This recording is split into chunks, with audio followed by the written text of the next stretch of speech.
I thought this weekend would be simple, a chance to bond with Leah's family. But her father, Mr. Callahan, sees through me, testing me in ways I didn't expect. Alone in the woods, the air between us grows heavy, thick with tension, judgment, and something I can't name.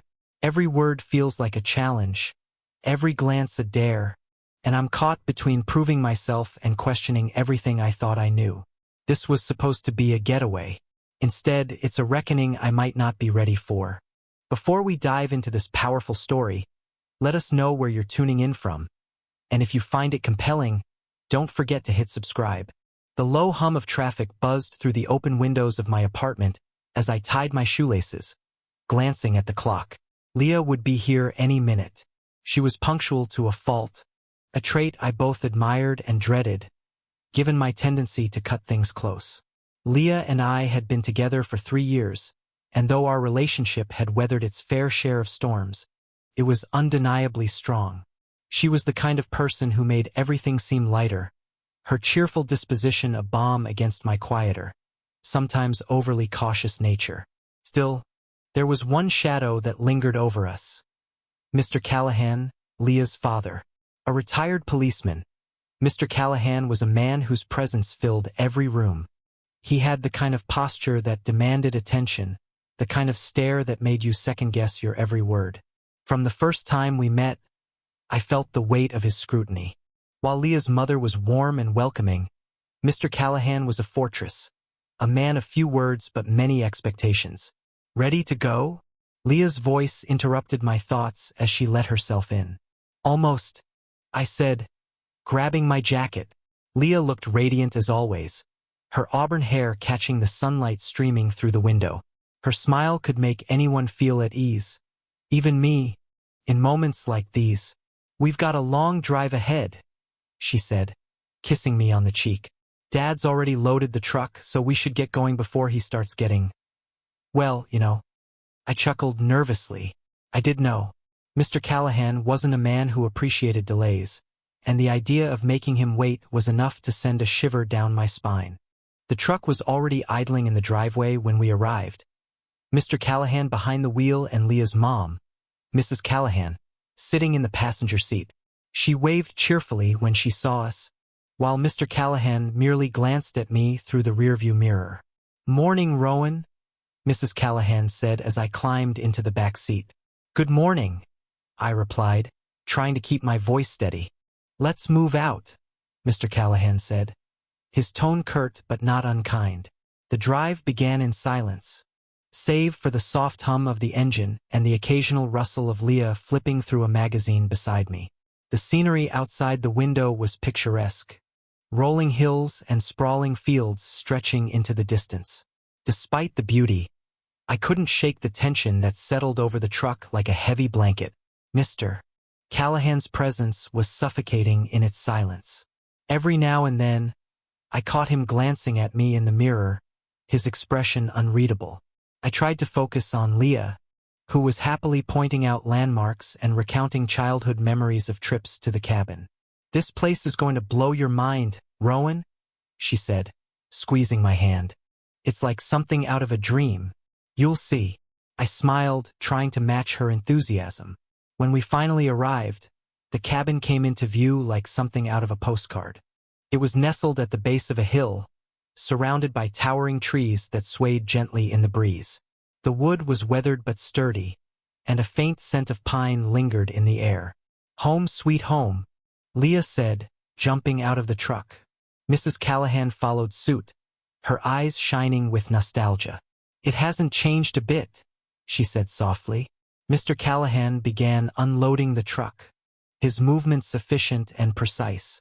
I hesitated before joining him, unsure of whether he'd appreciate the help or see it as interference. "Grab those bags," he said without looking at me, his tone making it clear this wasn't a request. "Yes, sir," I replied, quickly grabbing the luggage. As we carried everything inside, I couldn't help but notice the way Mr.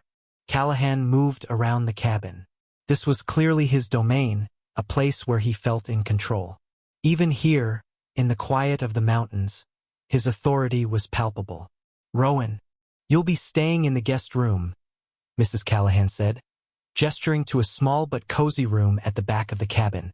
"I hope it's comfortable enough." "It's perfect, thank you," I said, setting down the bags. Leah appeared in the doorway, grinning. "Come on, let's explore." Her excitement was infectious, and for a moment, I let myself forget about Mr. Callahan. As Leah led me outside, pointing out the old swing set and the stream that ran behind the cabin, I felt a flicker of hope. Maybe this trip would be as idyllic as she promised. Still, as I glanced back at the cabin and caught Mr. Callahan watching us from the porch, his expression unreadable, I couldn't shake the feeling that something about this weekend would test me in ways I wasn't prepared for. The truck rumbled down the dirt road, its tires crunching over scattered gravel and dried leaves. I sat in the back seat with Leah, her hand resting lightly on mine, her excitement palpable as she chatted away about her favorite memories of the cabin. Despite her enthusiasm, I found it hard to shake the sense of unease that had settled over me like an unwelcome guest. The countryside was undeniably beautiful. Rolling hills stretched into the horizon, blanketed in vibrant green fields that seemed to shimmer under the morning sun. Here and there, clusters of wildflowers broke the monotony, their colors a stark contrast against the muted tones of the earth. "Look, Rowan," Leah said, pointing out the window. "That's the old windmill. We used to stop there all the time for picnics." I followed her gaze, smiling faintly. The windmill was rusted but still standing tall, its blades creaking gently in the breeze. "It's beautiful," I replied, though my voice lacked conviction. In truth, my attention kept drifting to Mr. Callahan. He hadn't spoken much since we left, his focus on the winding road ahead. Occasionally, his gaze flicked to the rearview mirror, and though I couldn't be sure, I felt like those glances were meant for me. The cabin came into view as we rounded the last bend, nestled at the foot of a steep hill. It looked almost exactly as Leah had described it. Rustic, timeless, and surrounded by an almost surreal tranquility. Tall trees loomed overhead, their branches swaying gently in the breeze, while a narrow stream snaked its way along the edge of the property. Mrs. Callahan let out a small gasp of delight. "It's just as I remember," she said, her voice tinged with nostalgia. Leah practically bounced in her seat. "I told you, Rowan. Isn't it perfect?" I nodded, genuinely impressed. "It's incredible." The cabin itself was made of weathered wood, its dark stain blending seamlessly with the natural surroundings. A small porch wrapped around the front, complete with an old rocking chair that creaked slightly in the wind. Smoke curled lazily from the chimney, a sign that someone, likely Mr. Callahan, had prepared the place in advance. We stepped out of the truck, the crisp mountain air filling my lungs. It was cooler here than I expected, the kind of cool that hinted at nights spent huddled around a fire. Leah wasted no time, grabbing my hand and leading me toward the stream. "Come on," she said. "I have to show you everything before dinner." Mrs. Callahan chuckled. "Let the boy catch his breath, Leah. We've got the whole weekend."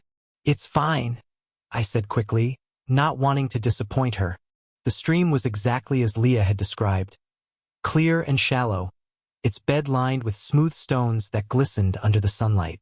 She crouched by the edge, picking up a handful of rocks and letting them tumble back into the water with a soft splash. "I used to spend hours here as a kid," she said, her voice tinged with nostalgia. "Skipping stones, catching tadpoles. I even fell in once." I smiled, picturing a younger version of her splashing in the water. "Sounds like you had a lot of fun here," I said. "I did," she replied, standing and brushing off her hands. "And now you get to experience it too." We wandered back toward the cabin as the sun began to dip lower in the sky, casting long shadows across the clearing. The quiet was almost unnerving, broken only by the occasional chirp of birds or the rustling of leaves. Dinner was a casual affair. Mrs. Callahan had prepared a hearty stew, the aroma filling the cabin as we sat around the small dining table. Conversation flowed easily, mostly between Leah and her mother as they reminisced about past trips. Mr. Callahan remained quiet for the most part, occasionally interjecting with a brief comment or nod. I could feel his eyes on me whenever I spoke, though he said nothing to indicate disapproval. Still, the weight of his presence was impossible to ignore. After dinner, Leah and her mother cleared the table while Mr. Callahan stepped out onto the porch, lighting a cigar. I lingered near the doorway, watching him through the screen as he leaned against the railing, the glow of the cigar tip flaring briefly in the dark. "You doing all right?" Leah asked, slipping her arms around my waist. "Yeah," I said, forcing a smile. "It's just a lot to take in, you know?" She nodded, resting her head against my shoulder. "I get it. My dad can be a little intense sometimes, but he means well. He just needs time to warm up to people. Right?" I murmured, though I wasn't entirely convinced. As the evening wore on, the cabin grew quieter. The Callahans retired to their rooms one by one, leaving Leah and me to linger by the fire. The warmth was comforting, but I couldn't shake the feeling that this trip was going to be anything but relaxing. When Leah finally suggested we head to bed, I followed her without hesitation, eager for the sanctuary of the guest room. Still, as I lay there in the dark, staring at the wooden beams of the ceiling, I couldn't help but feel that Mr. Callahan's shadow loomed larger than ever. The next morning was crisp and bright, sunlight streaming through the cabin's thin curtains. I woke early, hoping to shake the lingering unease from the previous day. Leah was still asleep, her breathing slow and steady beside me. After quietly getting dressed, I stepped outside to find Mr. Callahan seated on the porch, his usual stoic expression intact. The faint scent of cigar smoke lingered in the air, though he wasn't smoking now. His sharp gaze flicked toward me, and I felt the familiar knot of tension in my chest. "Morning," I said, keeping my voice neutral. "Morning." His reply was curt, but his tone lacked the sharpness I'd come to expect. He stood, brushing off his hands. "Walk with me." It wasn't a request, and before I could think of an excuse, he was already heading toward the treeline. I hesitated, glancing back at the cabin, but something about his stride made it clear I was expected to follow. The trail we took wasn't well worn, and I found myself stumbling over roots and loose stones as I tried to keep up with Mr. Callahan's steady pace. He moved like he knew every inch of the forest, his steps purposeful and deliberate. "You ever spend much time in the woods?" he asked without turning around. "Not really," I admitted. "I grew up in the city." He nodded, as if that confirmed something for him. "Leah's been coming here since she was a kid. Place like this teaches you things, makes you tougher." I wasn't sure how to respond, so I said nothing. The silence stretched between us, broken only by the occasional chirp of a bird or the crunch of leaves beneath our feet. It was awkward, yes, but there was something else there too. A weight, like he was leading up to something. After about 20 minutes of walking, we reached a clearing. At its center was a waterfall, its water tumbling down a jagged cliffside into a shallow pool below. The sunlight caught the spray, creating faint rainbows that danced in the mist. "Beautiful, isn't it?" Mr. Callahan said, his voice softer than I'd ever heard it. "Yeah," I said honestly. "It's incredible." He stood there for a moment, hands on his hips, staring at the water. "Used to come here a lot when I was younger, back when life was simpler." I glanced at him, surprised by the wistfulness in his tone. This wasn't the Mr. Callahan I knew, the stern, unyielding presence that loomed over every interaction. "You've been with Leah a long time," he said suddenly, his gaze still fixed on the waterfall. 3 years, I replied, feeling the knot in my chest tighten. "She's a good girl," he said. "Deserves someone who knows how to take care of her, someone who can protect her." "I try to be that person," I said, my voice steadier than I expected. He turned to look at me then, his piercing eyes locking onto mine. "Trying isn't always enough." The tension in the air was palpable as his words hung between us. For a moment, I wasn't sure if he was testing me, warning me, or something else entirely. Then, as quickly as the moment had come, passed. "Come on," he said, nodding toward the trail. "There's more to see." We continued walking, the waterfall fading into the background as the forest closed in around us. Mr. Callahan began to talk more, sharing stories of his youth, camping trips with friends, the time he got lost in these very woods, the lessons he learned about resilience and survival. It was strange, hearing him speak so openly. His voice had a reflective quality, as though he were speaking more to himself than to me. Despite my apprehension, I found myself drawn in, fascinated by this new side of him. When we finally returned to the cabin, the sun was high in the sky, casting dappled shadows across the clearing. Leah greeted us with a cheerful wave, her smile as bright as the sunlight. "How was the walk?" she asked, bounding over to us. "It was enlightening," I said carefully. Mr. Callahan smirked faintly but said nothing, disappearing inside the cabin without another word. Leah looped her arm through mine, leaning against me. "See? He's not so bad once you get to know him." I forced a smile, but my thoughts were a jumbled mess. The walk had given me a glimpse of a different side of Mr. Callahan, one that was reflective and even vulnerable. But it had also left me with more questions than answers, his cryptic words replaying in my mind. Trying isn't always enough. The sun was beginning its slow descent when Mr. Callahan appeared on the porch, his shadow stretching long across the yard. Leah and her mother were inside, prepping dinner and chatting about old family memories, their laughter carrying softly through the open windows. I had been leaning against the porch railing, trying to let the quiet calm my restless thoughts, when his voice broke the stillness. "Rowan." I turned, instinctively straightening. "Yes, sir?" He gestured toward the woods. "There's something else I want to show you. Won't take long." My stomach twisted at the prospect of another walk alone with him, but I nodded. "Sure." We set off without further explanation, heading down a narrow path that seemed to wind endlessly through the trees. The sounds of the cabin faded behind us, replaced by the rustle of leaves and the occasional snap of a twig underfoot.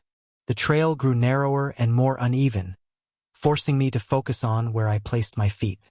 Mr. Callahan moved ahead with ease, his sure-footedness a testament to years spent navigating these woods. Just as I began to wonder how far we were going, he stopped abruptly, his hand raised to silence whatever question was forming on my lips. "There it is," he said quietly, pointing ahead. I followed his gaze and saw it. A small wooden hut, partially obscured by overgrown foliage. The structure was simple, almost primitive, with weathered planks and a slanted roof that looked like it had seen better days. "What is this place?" I asked, stepping closer. "Used to be mine," he said, his voice tinged with nostalgia. "Built it when I was about your age. Needed somewhere to escape to, somewhere that was mine and mine alone." He pushed open the creaking door and gestured for me to follow him inside. The interior was as sparse as the exterior suggested. A small cot sat in one corner, its blanket threadbare and faded. A makeshift shelf lined with dusty jars and cans was affixed to the opposite wall. A single window, clouded with grime, let in just enough light to illuminate the space. "It's quaint," I said, unsure of how else to describe it. Mr. Callahan chuckled, a low, dry sound. It wasn't much, but it did the job. Gave me space to think, to figure things out when the world got too loud. He walked over to the shelf, his fingers brushing against the jars, as though they held some long-forgotten treasure. "I spent more nights here than I care to admit, sometimes with friends, most of the time alone. Learned a lot about myself in this place." I lingered near the doorway, the air inside the cabin feeling heavier than it should. There was an intimacy to this space, a sense of stepping into a part of Mr. Callahan's life that he rarely shared. "Why bring me here?" I asked finally. He turned, his expression unreadable. "Figured it might give you some perspective. A man needs a place like this, somewhere to clear his head, think things through. Helps you make better decisions." His words hung in the air, their meaning unclear but undeniably pointed. I shifted uneasily, unsure of what response he was expecting. He sat on the edge of the cot, his posture more relaxed than I'd ever seen it. "Leah tells me you're a good man," he said, his gaze fixed on me. "Says you treat her right, take care of her." "I try to," I said, my voice quiet. Trying isn't the same as doing. There it was again, that pointed critique, delivered in a tone that suggested it was meant as a lesson rather than an insult. I swallowed hard, feeling the weight of his scrutiny. "I know I'm not perfect," I said, forcing myself to meet his gaze. "But I care about Leah more than anything, and I'd never do anything to hurt her." He nodded slowly, as if weighing my words. "Good. That's the bare minimum you owe her." The bluntness of his statement stung, but there was no malice in his tone, just a quiet conviction that made it clear he meant every word. The silence that followed was thick with unspoken thoughts. He stood after a moment, brushing the dust from his hands. "Come on, it's getting late." I followed him out of the cabin, grateful for the fresh air as we stepped back into the forest. The walk back was quieter than the journey there, though not entirely uncomfortable. If anything, it felt like an unspoken understanding had been reached, even if I wasn't entirely sure what that understanding was. When the cabin came back into view, Leah was waiting on the porch, her expression lighting up as she saw us. "There you are," she called, bounding down the steps to greet us. "What took you so long?" "Just showing Rowan some of the old haunts, Mr. Callahan said casually. Leah slipped her hand into mine, her warmth grounding me as I glanced back toward the woods. The hidden cabin lingered in my mind, its quiet presence somehow louder than the lively chatter that surrounded us as we headed inside for dinner. The morning light filtered through the cabin's curtains as I woke to the faint smell of bacon wafting from the kitchen. Leah was still asleep beside me, her hair a messy halo against the pillow. I sat up carefully, not wanting to wake her, and pulled on a sweatshirt before stepping into the main room. Mrs. Callahan was at the stove, humming softly as she flipped pancakes, while Mr. Callahan sat at the table, reading an old paperback. He glanced up as I entered, his expression unreadable as always. "Morning," I said, forcing a smile. "Morning," he replied, his tone curt. Mrs. Callahan turned to greet me with a cheerful grin. "Good morning, Rowan. Hope you're hungry. We've got a big day ahead." Breakfast was uneventful, though I couldn't shake the tension lingering in the air. Leah joined us shortly after, her presence lightening the mood considerably. She had a way of softening even her father's edges, coaxing him into conversation with stories of her childhood and plans for the day. "I thought we could all go down to the river," she suggested between bites. "It's so peaceful this time of year." "Sounds nice," Mrs. Callahan said with a warm smile. Mr. Callahan, however, shook his head. "You all go ahead. Rowan and I have something else to do first." I froze, my fork hovering midair. Leah frowned. "What do you mean?" "There's something I need to show him," he said, his tone leaving no room for argument. Leah glanced at me, her brow furrowing in concern. "Dad, you're not going to." "It's fine," I said quickly, not wanting to stir up unnecessary conflict. "I don't mind." Her eyes searched mine for a moment before she sighed, clearly unconvinced. "Okay, but don't take too long. All right?" We set out shortly after breakfast, Mr. Callahan leading the way as usual. This time the trail was more familiar, taking us past the stream and the clearing with the waterfall. I wondered what else he could possibly have to show me, what lesson he thought I still needed to learn. Eventually, we arrived at the hidden cabin again. The sight of it brought back the unease I'd felt the first time we'd stepped inside. "Why are we here?" I asked as he pushed open the door. He didn't answer immediately, stepping inside and motioning for me to follow. The dim light and stale air were as oppressive as before, and I hesitated on the threshold before finally stepping in. "This place," he began, his voice low, "is where I came when I needed to think, when I needed to make decisions that weren't easy." He turned to face me, his expression as unreadable as ever. "You say you care about Leah. That you'd never hurt her. I wouldn't, I said firmly. He stepped closer, his presence filling the small space. Words are cheap, Rowan. Anyone can say what they think I want to hear. What I care about is action. The weight of his gaze was almost unbearable, but I forced myself to hold it. What are you trying to say? He didn't reply immediately. Instead, he reached for a small wooden box on the shelf and opened it, revealing a collection of faded photographs. He handed one to me without explanation. The photo was black and white, depicting a younger version of Mr. Callahan sitting on the porch of this very cabin. He looked almost unrecognizable, smiling, relaxed, and carefree in a way I'd never seen. This was taken the summer I built this place, he said. I was about your age. Thought I had the world figured out. Thought nothing could touch me. But life has a way of testing you, boy. Throwing things at you that you're not ready for. He took the photo back, his fingers brushing against mine in a way that felt deliberate, almost challenging. You think you're ready for the kind of life Leah wants? For the kind of man she deserves? Yes, I said, my voice firmer than I expected. Ido. His lips twitched in what might have been a smile, though it never quite reached his eyes. We'll see about that.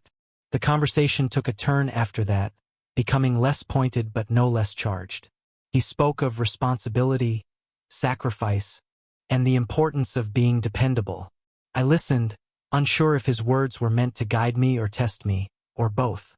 When we finally left the cabin, the sun was high overhead, casting harsh shadows across the clearing. Leah was waiting by the stream, her expression a mix of relief and frustration as we approached. Took you long enough, she said, crossing her arms.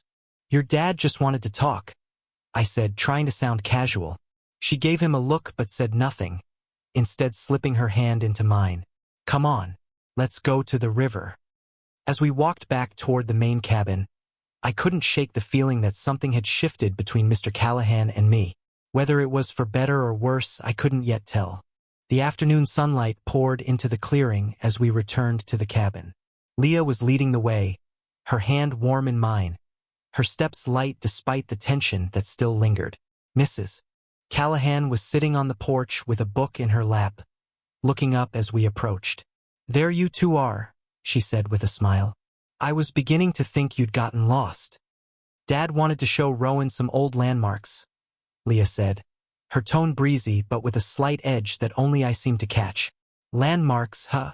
Mrs. Callahan teased, raising an eyebrow at her husband.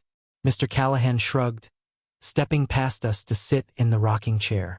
Just giving him a sense of the place, he said, his tone as neutral as ever. Leah tugged my arm. Come on, Rowan. Let's go rinse off before dinner. The river's perfect this time of day. I followed her without hesitation, grateful for the chance to be away from Mr. Callahan's looming presence. The river was serene, its surface glistening in the fading sunlight. Leah waded in without hesitation, letting out a delighted laugh as the cool water splashed against her legs. I stayed on the bank for a moment, watching her with a smile. Are you going to join me or just stand there staring? She called, splashing water in my direction. Fine, fine, I said, rolling up my jeans and stepping into the shallows. The water was cold, but refreshing. Leah moved closer, wrapping her arms around me as we stood in the middle of the river. For a moment, everything else faded. The cabin, the woods, her father. And it was just the two of us, the sound of the water rushing around our ankles. I'm glad you're here, she said softly, resting her head against my shoulder. Me too, I said, and I meant it. Dinner that evening was a quieter affair. The table was filled with the smells of roasted chicken, potatoes, and fresh bread, but the usual lively chatter was subdued. Mrs. Callahan did her best to keep the conversation going, asking Leah about her work and me about my hobbies. But there was a tension beneath it all, unspoken, but palpable. Mr. Callahan, as always, said little. He sat at the head of the table, carving the chicken with practiced precision, his eyes occasionally flicking to me. I did my best to focus on Leah and her mother, answering their questions and sharing stories, but I could feel his gaze, heavy and assessing. When dinner was over, Mrs. Callahan insisted on clearing the table while Leah dragged me outside to watch the sunset. We sat on the porch steps, the horizon painted in hues of orange and pink. Leah leaned against me, her fingers absent-mindedly tracing patterns on my arm. "You've been quiet," she said after a while, her voice soft. "Is everything okay?" I hesitated, unsure how to put my thoughts into words. "Yeah," I said finally. "Just trying to make sense of your dad, I guess." She sighed, pulling her knees up to her chest. "He's always been like that. He's not a bad guy, Rowan. He just has high expectations." "That's one way to put it," I said with a small laugh. She nudged me with her shoulder, a smile tugging at her lips. "Just give him time. He'll come around." I nodded, though I wasn't entirely convinced. When we went back inside, Mr. Callahan was sitting by the fireplace, a book in his lap but his eyes unfocused, staring into the flames. Leah kissed me on the cheek before disappearing down the hall to shower, leaving me alone with him. "Have a seat," he said, gesturing to the chair opposite him. I hesitated but did as he asked. The fire crackled between us, filling the silence with a soft, rhythmic popping. "You've handled yourself well this weekend," he said finally, his tone surprisingly even. "Thank you," I said cautiously. He nodded, his gaze never leaving the fire.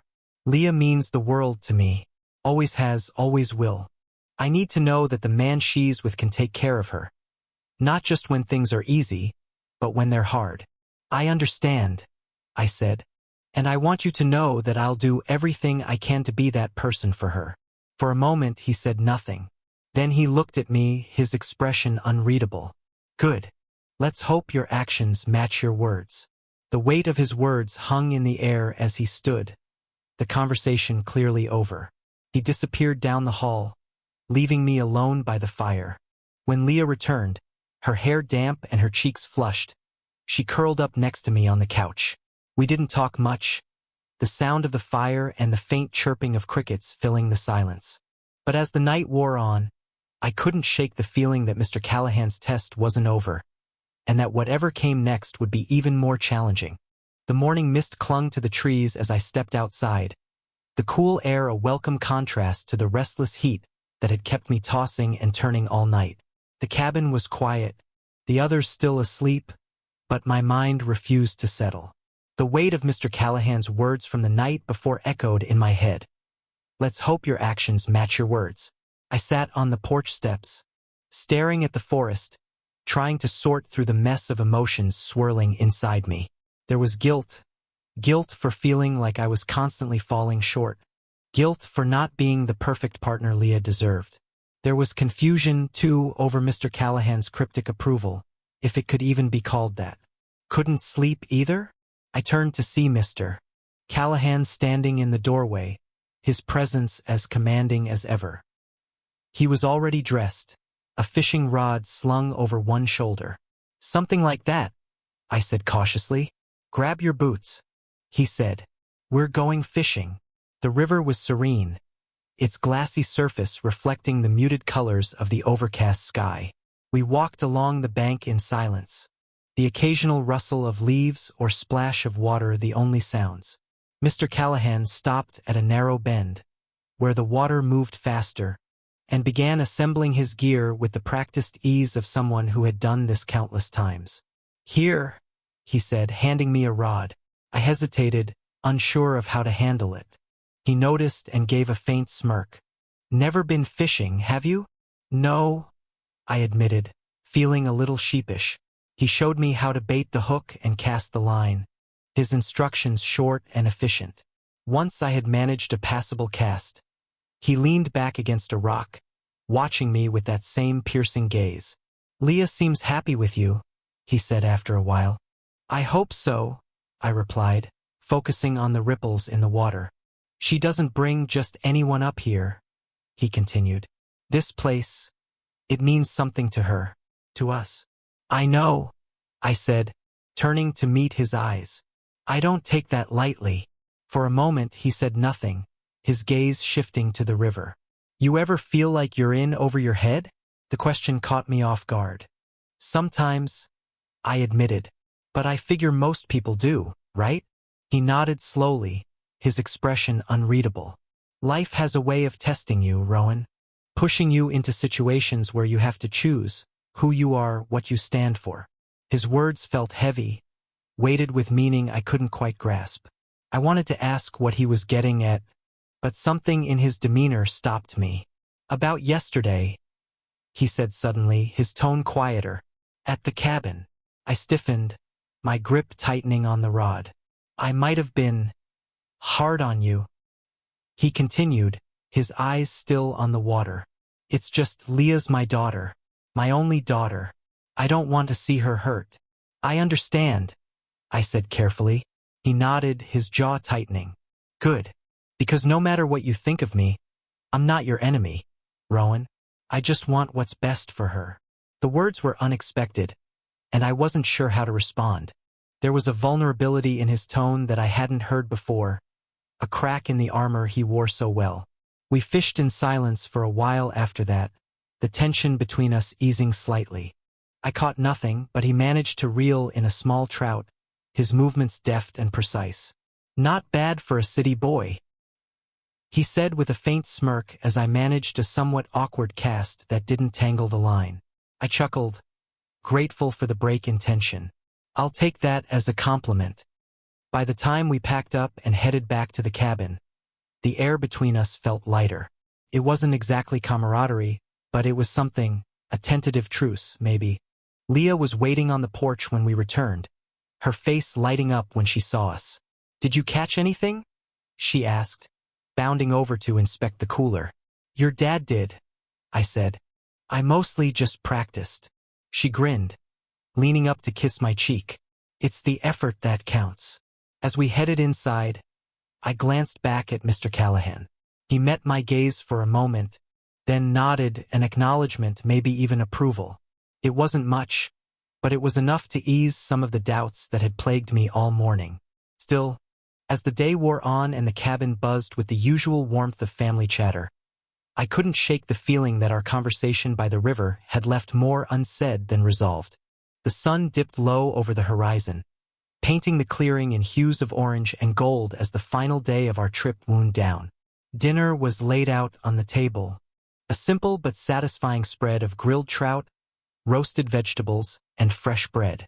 Mrs. Callahan had outdone herself again, her laughter ringing through the cabin as Leah helped her set the table. I sat at the far end, watching the scene unfold. The warmth and familiarity of their interactions were comforting, but a faint sense of detachment lingered in my chest, like I was an observer rather than a participant. Rowan, pass the bread, would you? Mrs. Callahan's voice jolted me from my thoughts. Oh, of course. I handed the basket across the table, managing a polite smile. Conversation flowed easily at first, Leah and her mother swapping stories while Mr. Callahan occasionally chimed in with a dry comment that earned a laugh. I stayed quiet for the most part, my thoughts drifting back to the events of the day. The fishing trip had felt like a breakthrough of sorts, but the weight of everything Mr. Callahan had said and left unsaid still lingered. Leah's voice pulled me back to the present. Rowan's been a real sport this weekend, hasn't he, Dad? Mr. Callahan glanced at me, his expression neutral. He's held his own, he said, the faintest hint of a smirk tugging at his lips. It was the closest thing to a compliment I'd heard from him, and Leah beamed, clearly pleased. See, she said, nudging me playfully. I told you he'd warm up to you. I chuckled, though my stomach tightened under Mr. Callahan's gaze. After dinner, Mrs.